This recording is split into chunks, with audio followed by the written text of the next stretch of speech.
20년 전 난 의사였지만 건강하지 않았다.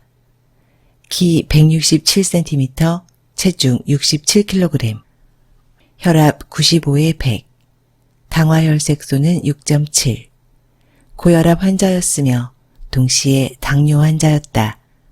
하지만 당질 제한식을 한 이후 당뇨와 고혈압은 정상이 되었으며 지금 청년과 같은 에너지를 갖고 있다.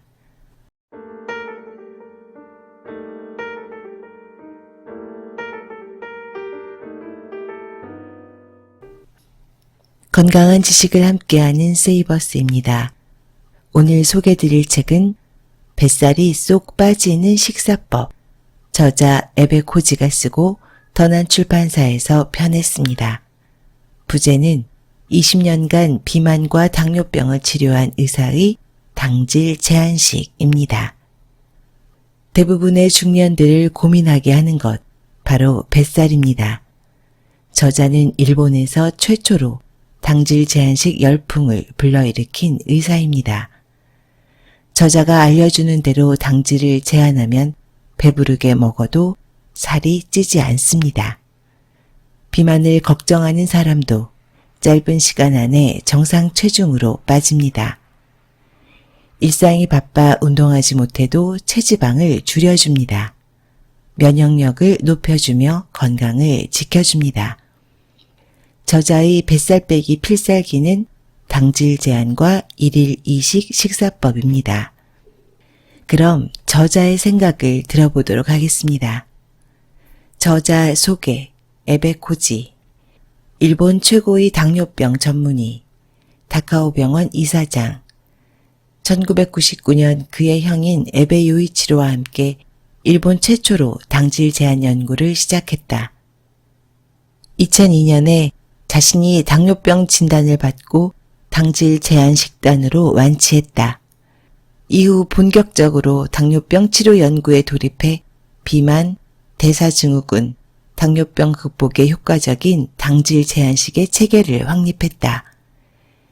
2005년 자신의 경험을 바탕으로 쓴 당뇨병엔 밥 먹지 마라가 베스트셀러가 되면서 당질 제한식을 처음으로 대중화시켰다. 책의 큰 목차 제1장 뱃살을 빼고 싶다면 당질 제한 1일 2식 제2장 내장지방을 줄이는 식사의 비밀 제3장 뱃살 다이어트를 위한 외식생활 가이드 제4장 지방은 먹어도 살찌지 않는다 제5장 살이 되는 음식 먹어도 되는 음식 제6장 당뇨병을 극복하는 식사 트레이닝. 이제 책을 발췌해서 읽어드리겠습니다. 나는 의사다. 교토에 있는 다카오 병원의 이사장으로 있다. 1950년생으로 올해 나이 72세, 신장 167cm, 체중 57kg으로 20대 체형을 유지하고 있다. 나이가 들었어도 키는 줄어들지 않았다. 치아는 건강하게 전부 남아있고 충치와 치주질환도 없다. 시력도 좋아 국어사전의 작은 글씨도 안경 없이 읽는다. 청력도 정상이다. 매일 7시간 정도의 수면을 취하고 한밤중에 화장실 때문에 깨는 일도 없다. 약은 물론이고 따로 챙겨 먹는 영양제도 없다. 콜레스테롤 수치와 중성지방 수치도 표준이다. 지금도 아침 발기를 한다. 단어 때문에 품위가 떨어져 보일 수 있지만 아침 발기는 동맥경화, 내장질환, 우울증 등의 바로미터이기 때문에 가볍게 생각해서는 안 된다. 모교인 교토대학의학부 동창회에 참석해보면 동창생 대다수는 지병을 앓고 있으며 정기적으로 약과 영양제를 복용하고 있다. 당뇨병, 고혈압, 치주질환, 백내장이 있거나 골다공증으로 키가 줄어드는 등 질병과 노화로 고생하는 친구들이 많다. 그런데 친구들은 왜 너만 그렇게 건강한 거야? 라며 놀란다.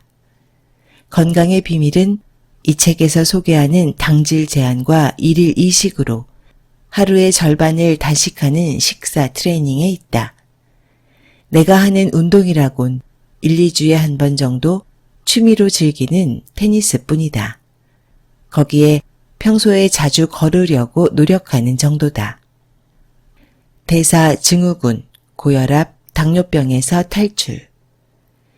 시작부터 자랑하듯 건강에 자신이 있다고 말했지만 식사 트레이닝을 시작하기 20년 전인 52세 때는 지금처럼 건강하지 않았다.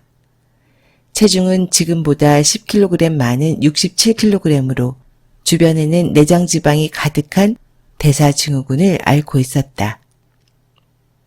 이완기 혈압은 95 전후, 수축기 혈압은 150 정도였다. 스트레스가 많은 외래진료 후에는 이완기 혈압이 100, 수축기 혈압이 180 넘는 일도 잦았다. 고혈압 환자였다. 당뇨병 진단 기준인 당화혈색소 수치는 6.7%였다. 6.5% 이상이면 당뇨병 판정을 받는데 실제 검사에서 당뇨병 진단을 받았다.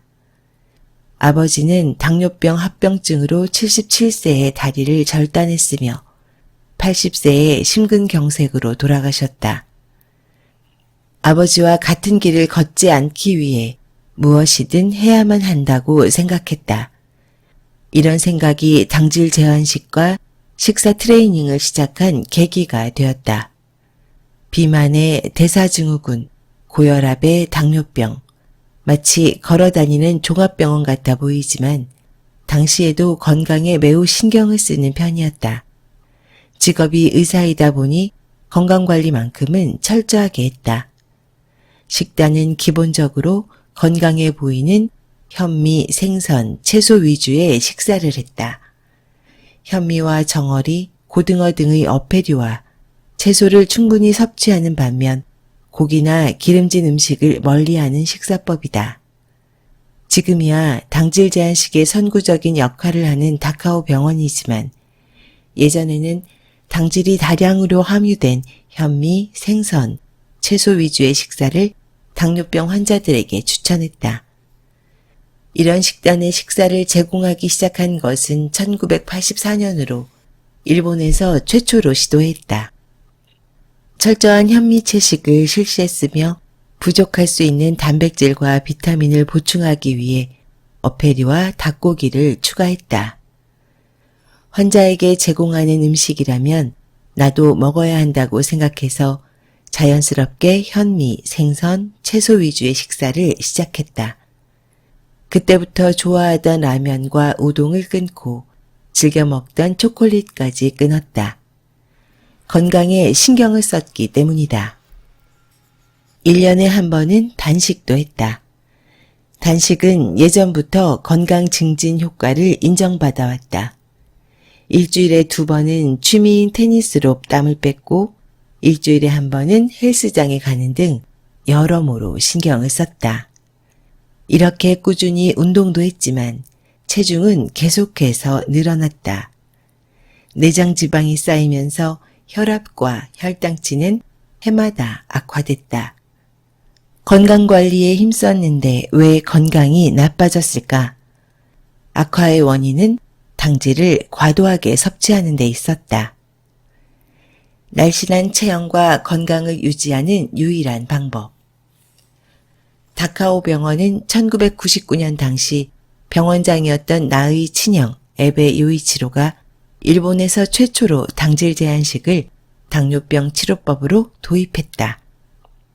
당시에는 형이 또 이상한 일을 벌이고 있다라며 나를 포함한 3명의 영양사는 보고도 모른 척 했었다. 그런데 약을 복용하지 않았는데도 당뇨병 환자의 혈당치가 순식간에 개선되었다. 내장 지방까지 쑥쑥 빠졌고 비만이 해결되는 모습을 직접 목격하면서 형을 다시 보게 됐다. 52세에 대사증후군과 당뇨병이 생긴 나는 직접 당질 제한식을 실천하기로 했다. 그 결과 놀라운 성과를 보게 되었다. 67kg이었던 체중은 6개월 만에 10kg 감소한 57kg으로 줄었다. 혈압 수치도 표준으로 돌아왔다. 복부의 내장 지방이 줄면서 대사증후군이 해결되었다. 이후 체중은 지금까지 20년간 변함이 없다. 컴퓨터 단층 촬영 CT에서 126cm였던 내장 지방의 단면적은 71cm로 크게 감소했다. 추가 CT 촬영은 2년 후에 했지만 6개월 만에 체중이 줄면서 모든 수치가 정상화됐을 때 이미 내장 지방 단면층도 줄었을 것이라고 생각한다. 당화혈색소 수치는 3주 후에 6.7%에서 6.0%로 떨어졌고 당뇨병 진단 기준을 밑도는 수치로 개선되었다. 이후 당화혈색소 수치는 5.6에서 5.9% 사이의 안정권을 유지하고 있다. 아버지처럼 당뇨병 합병증으로 다리를 절단하거나 심근경색이 일어날 위험 요소가 모두 사라졌다. 당질을 제한하면 우리 몸은 지방산과 케톤체를 적극적으로 이용하는 체질로 바뀐다. 즉 내장 지방을 비롯해 체지방을 적극적으로 이용하게 되어 내장 지방이 쏙 빠진다. 조금 놀랄 수 있는 이야기인데 당질 제한을 시작하면 혈액 속 케톤체 농도가 높아져 몸에서 시큼달큼한 냄새가 날 수 있다. 케톤 냄새라고 부른다. 이 냄새의 정체는 케톤체의 일종인 아세톤이다. 아세톤은 소변과 날숨으로 배출되는데 여기에서 나는 시큼하고 달큼한 냄새가 케톤체이다. 당질 제한의 체계로 살펴보면 당질 제한을 시작해 3개월에서 6개월 정도 지나면 케톤 냄새가 사라진다. 케톤 냄새가 사라졌다면 케톤체를 에너지원으로 사용하게 되는 체질로 바뀌었다는 증거다. 이 상태가 케토시스다. 이렇게 해서 체지방을 에너지원으로 사용하는 체질로 바뀌면 어렵지 않게 날씬한 체형을 유지할 수 있다. 내가 20대 시절과 같은 체중을 유지할 수 있었던 이유이기도 하다. 내 소변 중 케톤체 수치는 기준치 이내다. 20년 동안 당질 제한을 하면서 케톤체를 에너지원으로 사용하는 체질이 되었기 때문에 더 이상 소변으로 배출되지 않는다. 조금 더 자세히 설명하면 케톤체의 일종인 베타하이드록시 뷰티르산의 혈중 농도와 일반 기준치를 비교했을 때 10배 이상 높은 수치가 측정되는 경우가 많다. 농경사회가 시작되기 전 인류가 당질을 제한하던 시대에 살았던 사람들은 나처럼 혈중 케톤체 수치가 표준이었을 것이다. 원래 베타하이드록시 뷰티르산은 수치가 높아도 아무런 문제가 되지 않는다. 오히려 높은 수치가 건강한 편이다. 왜냐하면 베타하이드록시 뷰티르산은 에너지원이 되어 유해한 활성산소로부터 우리 몸의 산화를 막는다. 동맥경화와 알츠하이머병의 원인이 되는 염증과 연관된 단백질 복합체를 방어하는 역할을 하기 때문이다. 케톤체는 위험하다라는 거짓말. 케톤체는 인체의 무해한 에너지원이지만 의사들 사이에서도 케톤체는 위험하다라는 잘못된 인식을 갖고 있는 사람이 많다. 케톤체를 위험하게 생각하는 가장 큰 원인은 혈중 케톤체 수치가 높아지면 당뇨병성 케톤산증, 즉 산성혈증을 일으킬 가능성이 있기 때문이다. 우리 몸의 산성물질인 혈중 케톤체가 증가하면 혈액이 산성화된다. 체내에서 인슐린이 생성되지 않아 혈당치를 조절할 수 없는 일형 당뇨병 환자가 갑자기 인슐린 주사를 중지했을 때 당뇨병성 케톤산증을 일으키는 경우가 드물게 있다. 일반적으로 건강한 사람과 생활습관으로 인한 2형 당뇨병 환자가 인슐린 기능을 잘 유지하면서 당질을 제한하면 케톤체 수치가 높아져도 당뇨병성 케톤산증을 일으킬 걱정은 없다. 당뇨병성 케톤산증의 전제 조건은 인슐린의 결핍이기 때문이다. 결핍이 아니라면 당질 제한으로 산성의 케톤체가 증가하더라도 체내 환경을 일정 범위 안에서 유지하려는 움직임 때문에 빠르게 정상 pH로 돌아온다. 케톤체가 증가하더라도 건전한 케토시스이기 때문에 걱정할 필요가 없다. 케토시스란 지방을 사용하기 쉬운 상태를 말한다. 바꿔 말하면 체지방을 태우기 쉬운 체내 환경이다. 신생아나 모유 수유 중인 젖먹이는 성인보다 케톤체 수치가 훨씬 높은데 이 수치만 보더라도 케톤체가 안전한 에너지원이라는 것을 알 수 있다. 신생아의 케톤체 수치가 높은 이유는 임신 중 태반에서 생성된 케톤체가 태아에게 에너지를 공급하기 때문이다. 태반의 케톤체 수치는 성인 기준치의 20배에서 30배에 달한다. 모유 수유 중인 젖먹이의 케톤체 수치가 높은 이유는 모유 속 지방의 비율이 칼로리 대비 50%가 고지방이기 때문이다. 또한 고지방식인 모유는 유아의 간에서 케톤체를 생성한다. 운동선수에게도 당질 제한은 효과적. 지금까지 운동에서 당질 섭취는 빠뜨릴 수 없는 부분으로 여겨왔는데 이 또한 낡은 상식이다. 2019년 테니스 호주 오픈 여자 단식 첫 우승, 2018년 전미 오픈에 이어 그랜드슬램 2연패라는 일본 여자 선수로서 최초의 쾌거를 이룬 오사카 나오미 선수, 그리고 4대 대회 중에서 2018년 윈블던 선수권부터 세계대회 연속 우승을 차지한 노박 조코비치 선수, 두 사람 모두 당질을 제한한다는 공통점이 있다. 오사카 선수는 닭가슴살과 브로콜리를 먹으며 탄수화물은 섭취하지 않는다 라고 말했다. 우승 인터뷰에서 녹차 아이스크림, 카레 돈가스, 돈가스 덮밥이 먹고 싶어요 라고 말했듯이 그녀에게 당질은 특별한 날에만 주는 포상이다.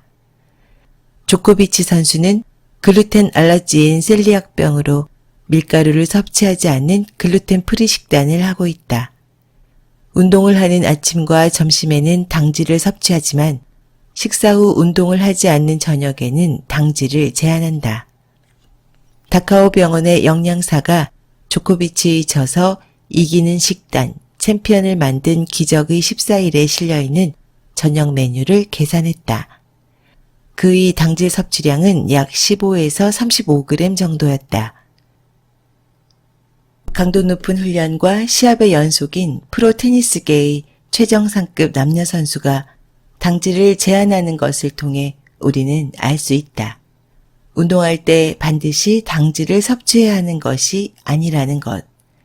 운동의 주요 에너지원은 당질이 아닌 지방이다. 근육의 에너지원은 당질과 지방이며 두 에너지원은 언제나 함께 사용된다. 당질은 근육과 간에 총 300에서 400g 정도의 글리코겐을 저장한다. 지방은 지방세포의 중성지방 형태로 저장해 놓는데 체중 65kg, 체지방률 25%의 표준 체형일 경우 약 13kg 정도 된다. 당질은 1g당 4kcal, 지방은 1g당 9kcal이다. 체내에 저장돼 있는 당질 300에서 400g을 칼로리로 계산하면 1200에서 1600kcal이지만 지방은 13kg이라고 했을 때 11만 7000kcal로 자릿수 자체가 다른 에너지원이라는 것을 알 수 있다. 지방은 당질의 100배에 달하는 에너지를 저장하기 때문에 지방이 주요 에너지원이라는 사실이다. 근육의 중요 에너지원은 중성지방에서 분해된 지방산, 지방산에서 생성된 케톤체인 것이다. 당질을 제한하면 지방산과 케톤체를 적극적으로 사용하는 체질로 바뀐다. 다양한 연구에서 대부분의 스포츠에서 당질 제한으로 지방산과 케톤체의 이용률을 높이면 근육이 더욱 효율적으로 움직여 퍼포먼스가 향상된다는 결과가 다양한 연구에서 발표됐다. 다만 무거운 덤벨을 한 번에 들어 올리는 고강도 근육 트레이닝이나 100m 전력 질주 같은 순발력을 필요로 하는 운동은 적합하지 않다. 근육에 저장된 포도당이 주요 에너지원이기 때문에 당질 제한에 의한 퍼포먼스 향상을 기대할 수 없다. 지방산과 케톤체는 산소 없이 대사할 수 없으며 호흡이 가빠지고 순발력이 필요한 운동에서는 산소 공급이 뒷받침하지 못하기 때문에 산소 없이도 대사할 수 있는 포도당이 에너지원이 된다. 생활습관병 암도 당질병. 일본인 2명 중 1명이 암에 걸리고 3명 중 1명이 암으로 사망하는 시대다. 암도 당질병이다. 그렇다면 당질과 암은 어떤 관계가 있을까? 최근 연구에서 암세포의 에너지원은 포도당뿐이며 정상세포처럼 지방산과 케톤체를 에너지원으로 사용하지 않는다는 사실이 밝혀졌다. 암의 발병 원인은 다양하지만 근본적인 원인은 산화 스트레스다. 암세포는 정상세포 유전자에 상처가 생겨 발생한다. 유전자의 상처는 한 번에 생기는 것이 아니라 오랜 시간에 걸쳐 조금씩 축적된다. 3가지 나쁜 증상, 즉 식후 고혈당, 혈당 스파이크, 고인슐린 혈증은 모두 강한 산화 스트레스로 인해 유전자의 상처를 만들어서 암을 유발한다. 국제당뇨병연맹은 신뢰도 높은 복수의 역학조사를 근거로 식후 고혈당은 바람과 연관돼 있다라는 결론을 내렸다. 최종 당화산물, 즉 AGE는 암 전이와도 연관돼 있다. 암세포에는 AGE를 인수하는 시스템이 있다. 여기에 AGE가 달라붙어 암세포 주변의 조직에 신호를 전달한다. 이 과정에서 암 전이를 촉진한다. 더불어 인슐린은 세포의 성장을 촉진하는데 암세포도 정상세포처럼 성장을 촉진하기 때문에 고인슐린 혈증이 암의 발병 위험을 높인다. 당질을 제한하면 산화 스트레스를 일으키는 나쁜 증상을 피할 수 있어 암을 예방하는 데도 효과적이다. 충치와 치주질환도 당질병. 충치와 치주질환은 치아를 잃게 되는 2대 요인이다. 이것도 당질의 과다 섭취가 원인이다. 충치와 치주질환의 직접적인 원인은 치석이다. 치석은 음식물 찌꺼기가 아니라 살아있는 세균 덩어리이다. 중량으로 따지면 80%가 세균이다. 1mg의 치석에는 10억 개의 세균이 숨어 있다. 치석 안의 세균은 당질을 영양분으로 증식한다. 치석을 방치하면 세균이 당질을 분해해 산과 독소를 생성해서 충치와 치주질환을 일으킨다. 일본인의 경우 충치는 줄어드는 추세지만 치주질환은 증가하고 있다. 40대 이상 성인의 80%가 치주질환을 앓고 있다고 한다. 치주질환은 만성염증이 일어난 상태로 우리 몸 전체에 악영향을 미친다. 치주질환의 원인균이 전신에 번져 동맥경화를 일으키는 원인이 된다. 뇌혈관에서 동맥경화가 일어나 혈관이 막히는 뇌경색의 경우 치주질환이 있는 사람은 없는 사람에 비해 발병할 가능성이 2.8배나 높다. 72세인 나는 자연치아로 충치도 없고 치주질환도 없다. 치과의사로부터 100점 만점이세요 라며 칭찬을 들을 정도다. 충치와 치주질환 예방법은 칫솔과 치간 칫솔을 사용해 치아와 잇몸을 청결하게 관리하는 것이다. 치간 칫솔과 초음파 칫솔을 사용해 매일 아침 약 3분간 양치질을 하며 점심과 저녁 식사 후에는 30초 정도 한다. 1년에 한 번은 치과에서 치석을 제거한다. 72세가 될 때까지 충치와 치주질환이 없는 이유는 치석 관리를 함께 당질을 제한했기 때문이다. 당질을 과다하게 섭취하면 당질을 먹이로 세균이 증식해서 치석이 쌓인다. 당질 제한으로 먹잇감이 되는 당질을 줄이면 치석을 예방할 수 있다. 치매도 당질병. 경제협력개발기구 OECD가 공표한 2017년 의료 관련 보고서에 따르면 일본의 치매 환자 비율은 OECD 회원 35개국 중에서 가장 높다. 일본의 인구 비율로 보면 치매 유병률은 2.33%로 OECD 평균 1.48%를 크게 웃도는 수치다. 고령자에 한하면 치매 유병률은 더욱 높아진다. 일본은 65세 이상 고령자 7명 중 1명이 치매 환자다. 이 비율이 2025년에는 5명 중 1명, 700만 명으로 늘어날 전망이다. 일본인 치매 환자 중 50~60%는 알츠하이머병 치매다. 베티아밀로이드, 타우 단백질이 뇌에 쌓여 신경세포 기능을 손상시키면 알츠하이머병이 발생한다. 그 외에 루이소체 치매가 전체의 약 20%, 뇌혈관이 막혀 발생하는 뇌혈관성 치매가 약 15%를 차지한다. 치매는 나이가 들수록 유병률이 높아진다. 일본의 치매 유병률이 높은 이유는 세계에서 가장 빠른 속도로 고령화가 진행되고 있기 때문이다. 그러나 나이만 치매의 위험성을 높이는 것은 아니다.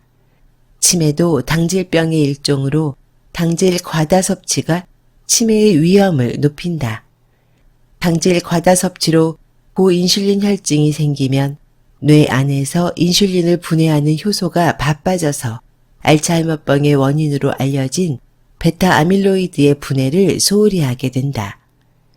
뇌혈관이 막히는 뇌혈관성 치매도 당질 과다 섭취가 일으키는 동맥경화가 깊게 연관되어 있다.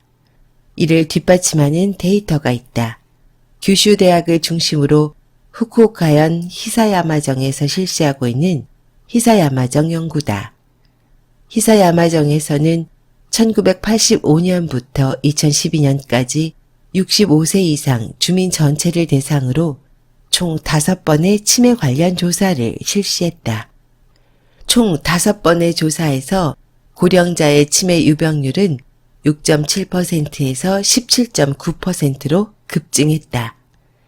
치매 환자의 60%를 차지하는 알츠하이머병 치매에 한하면 약 9배 이상 증가한 것이다. 이러한 배경에는 당질 과다 섭취로 인한 당뇨병 증가가 있다.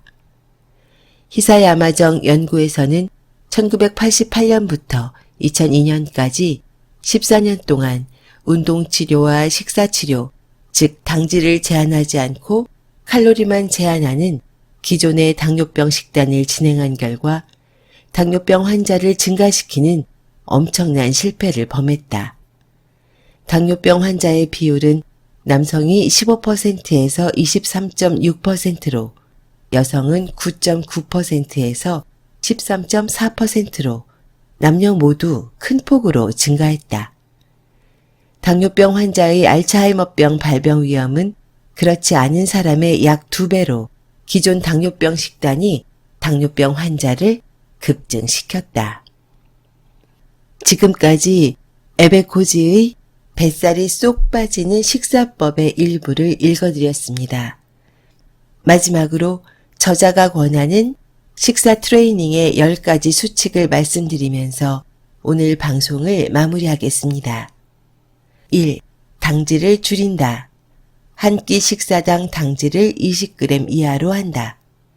2. 단백질과 지방이 주성분인 식품을 충분하게 섭취한다. 3. 밥, 빵, 면류 등을 먹어야 할 때는 소량만 섭취한다. 4. 과일 주스, 달콤한 청량음료는 먹지 않는다. 5. 채소, 해조류, 버섯류는 좋지만 과일은 멀리하는 편이 좋다. 6. 올리브유나 생선 기름은 자주 섭취한다. 7. 버터는 먹어도 무방하다. 8. 소주, 위스키 등은 마셔도 무방하다. 단, 맥주, 곡주는 자제한다. 9. 간식은 치즈나 견과류를 적당하게 섭취한다. 10. 첨가물과 감미료는 멀리한다. 다카오 병원에서 권하는 하루 당질 섭취량은 30에서 60g입니다. 공깃밥으로 환산하면 반 공기 정도의 분량입니다. 하지만 저자는 책에서 100g 내외도 좋다고 합니다. 너무 스트레스를 받으면서 탄수화물을 제한하지는 말 것을 권유합니다. 특히 저탄고지를 하는 분들 중에는 무탄고지, 즉 탄수화물을 전혀 먹지 않는 분들도 있습니다. 하지만 저탄고지의 효과를 반감시킬 수 있습니다. 왜냐하면 지방을 태우기 위해서는 옥살로아세트산이 필요합니다. 그런데 옥살로아세트산은 포도당에서 나옵니다. 즉 지방을 활활 태우기 위해서는 탄수화물이라는 불꽃이 필요한 겁니다. 참 아이러니컬하죠. 그래서 무탄고지는 비효율적이며 부작용이 따릅니다. 저탄고지 또는 당질 제한을 하시는 분들은 50에서 100g 내외의 탄수화물을 반드시 섭취하시기 바랍니다. 그래야 효과를 극대화할 수 있습니다. 지금까지 건강한 지식을 함께하는 세이버스였습니다. 여러분의 건강한 삶을 응원합니다. 감사합니다.